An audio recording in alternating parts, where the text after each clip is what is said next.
ओम शांति। आज 22 अक्टूबर 2021। आज ईश्वरीय वाणी में बाप का माता पिता स्वरूप महसूस हो रहा है। कैसे बाबा करीब निवाज है। बाबा कहते हैं बच्चे माया से डरो मत, पुरुषार्थ में कभी थकना नहीं है। जो बाप पर पूरा बलि चढ़ते हैं वही पुरुषार्थ में आगे नंबर लेते हैं। देह अभिमान को छोड़ने का बाबा युक्ति बता रहे हैं। बंधन मुक्त कैसे बने, उसका योगिक स्वरूप कैसा हो, ये बाबा समझा रहे हैं। तो बाबा ने कहा, मीठे बच्चे, तुम द्वापर से राह भटके थे। तुम्हें जब बाप मिला तो तुमको ठिकाना मिल गया। फिर भी यहाँ कोई कोई बच्चे ठोकर खाते हैं। अभिवल राह मिल गया है, फिर भी माया बाप के साथ बुद्धि योग लगाने नहीं देता है। समझते भी हैं एक बाप को याद करने से सब दुख दूर हो जाएगा, सब फिकरात से फारिग बन जाएंगे। फिर भी भूल जाते हैं। बाप कहते हैं अपने को आत्मा समझो और मुझ पतित पावन बाप को याद करो। बाप अभी तुम्हें ज्ञान का तीसरा नेत्र दिया है। ज्ञानदाता स्वयं परमात्मा है। इस समय ही आकर तुमको ज्ञान देते हैं। अभी बाप के साथ वापिस जाने का समय है, तो जितना हो सके अपने को आत्मा समझ बाप को याद करो, तो पतित से पावन बन जाएंगे। लेकिन माया का तूफान बहुत आता है, इसमें डरना नहीं है। सुबह उठकर बैठो, बुद्धि और ख्यालत में चली जाएगी, लेकिन 2 मिनट भी याद में रहो। बाप कहते हैं कभी भी थकना नहीं है। अच्छा, 1 मिनट भी याद में रहो, फिर कल बैठना। अंदर में ये दृढ़ निश्चय करो कि मुझे याद करना है। अगर कोई विकार में जाता होगा तो बुद्धि योग इधर उधर भागेगा, बहुत तूफान आएगा, क्योंकि पवित्रता है मुख्य। बाप जो ज्ञान सुनाते हैं ये सब आत्मा में ही धारण होता है।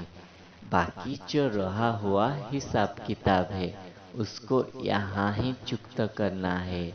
बाबा कहते हैं जो बच्चे बहुत अच्छी सर्विस करते हैं उनको भी बड़ा इनाम मिलता है। वो ही विजय माला में पिरोए जाते हैं। यह है रूहानी ज्ञान जो बाप रूह रूह को देते हैं, मनुष्य को नहीं देते हैं। तुम सब आत्मा भाई भाई हो। भाई से भाई को कभी वर्षा नहीं मिल सकता, बाप से वर्षा मिलता है।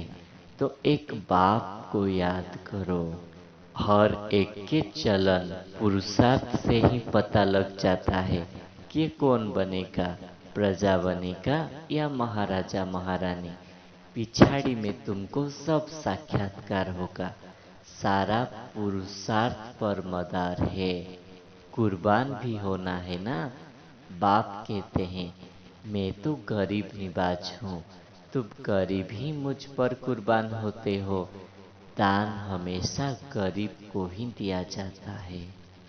बाप को तुम कफन दान करके विश्व की बादशाही ले लेते हो। इस समय तुम तन मन धन सब बाप को दान में दे देते हो। वो लोग तो मरते हैं तो विल कर देते हैं ना। पवित्रता के लिए दुनिया में कितना झगड़ा करते हैं। बाप कहते हैं जब बाप तुम्हें मिला है, जब तुम बाप के शरण में आते हो, उसके बाद ही बीमार उथलेगी जरूर। इसलिए माया से डरना नहीं है, पुरुषार्थ करना है। इसमें नष्टो मोहा बनना पड़ता है। देह सहित देह के जो भी संबंध है उस सब को भूल जाओ, एक बाप को याद करो। क्योंकि ये कांटों का जंगल है, तुम्हें तो फूल के बगीचे में जाना है ना।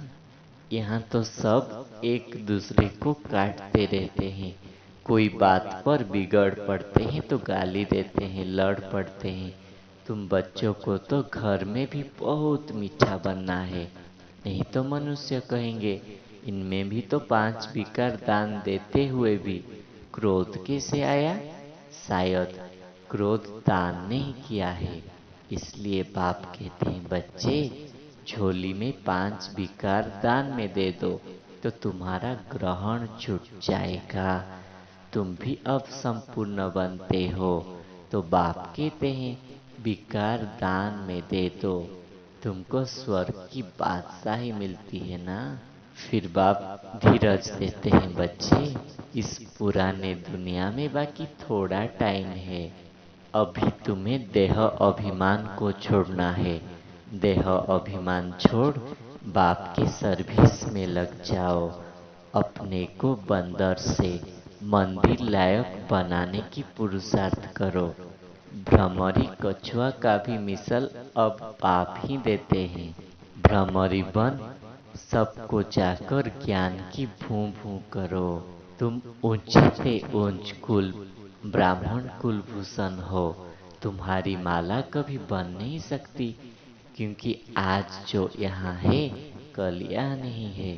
तुमको बाबा से बहुत अच्छी राह मिल गई है, अभी तुम जानते हो तुम ही संगम युगी हो, बाकी सब कलयुग में है। जो पाप के याद में अच्छी रीति रहते हैं वो बैठे बैठे ही शरीर छोड़ देंगे, बस फिर आत्मा वापिस चले जाएगी, फिर नहीं आएगी। तुम्हें याद की यात्रा में मेहनत करनी है। फिर बरदाता बाप वरदान दे रहे हैं, बंधन मुक्त भव। योग युक्त स्थिति द्वारा सूक्ष्म व कड़े बंधन को क्रश करने वाले ही बंधन मुक्त होते हैं। योग युक्त की निशानी है बंधन मुक्त।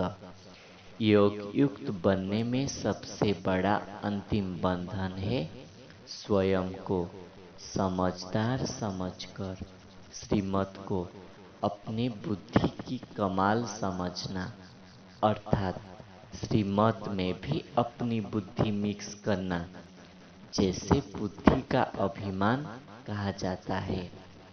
जब कभी कोई कमजोरी का इशारा देता है अथवा बुराई करता है, यदि उस समय जरा भी व्यर्थ संकल्प चला तो भी बंधन है। जब इन बंधनों को क्रश कर हार जीत निंदा स्तुति में एक जैसा स्थिति बनाओ, तब कहेंगे संपूर्ण बंधन मुक्त। तो बाबा ने कहा योग युक्त की निशानी क्या है? बंधन मुक्त। योग युक्त बनने में सबसे बड़ा अंतिम बंधन है जो स्वयं को समझदार समझकर श्रीमत में अपनी बुद्धि मिक्स कर देते हैं। ये भी बुद्धि का अभिमान कहा जाता है। दूसरा, जब कोई हमको कमजोरी का इशारा देता है अर्थात हमारा बुराई करता है, तो उस समय जरा भी व्यर्थ संकल्प चला तो भी वो बंधन है। कितना सूक्ष्म है। जब इन बंधनों को हम क्रॉस कर लेते हैं, हार जीत निंदा स्तुति में एक जैसा हमारा स्थिति बन जाता है, तब कहेंगे संपूर्ण बंधन मुक्त। फिर स्लोगन में बाबा ने कहा पहले सोचना फिर करना, यही ज्ञानी तो आत्मा का गुण है। ज्ञानी तो आत्मा वो है जो पहले सोचता है फिर करता है। अच्छा, ओम।